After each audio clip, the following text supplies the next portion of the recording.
চিলির প্যাটাগোনিয়ায় কায়াকিং করতে গিয়ে এক অবিশ্বাস্য অভিজ্ঞতার সম্মুখীন হন আদ্রিয়ান সিমানকাস নামে এক তরুণ। বিশাল এক হামব্যাক তিমির মুখে আটকে পড়ে কয়েক সেকেন্ডের জন্য পানির নিচে তলিয়ে যান তিনি। তবে সৌভাগ্যক্রমে তিমিটি কিছুক্ষণের মধ্যেই তাকে অক্ষত অবস্থায় ছেড়ে দেয়।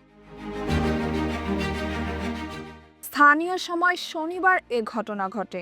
ঘটনার সময় তার বাবা কাছাকাছি অবস্থান করছিলেন এবং সম্পূর্ণ দৃশ্য ক্যামেরায় ধারণ করেন। ঘটনার পর আদ্রিয়ান জানান, তিনি ভেবেছিলেন তিনি বাঁচবেন না এবং প্রচণ্ড আতঙ্কিত ছিলেন। ঠান্ডা পানিতে কাঁপতে কাঁপতে তিনি উপকূলে ফিরে আসেন। এই ঘটনার ভিডিও সামাজিক মাধ্যমে ছড়িয়ে পড়লে ব্যাপক আলোড়ন সৃষ্টি হয়। বন্যপ্রাণী বিজ্ঞানী ভ্যানেসা পিরোত্তা বলেন, তিমিটি সম্ভবত মাছ বা চিংড়ি খাওয়ার সময় ভুলবশত তার কায়াকটি মুখে নিয়ে ফেলেছিল, আর আদ্রিয়ান মাঝে পড়ে যান।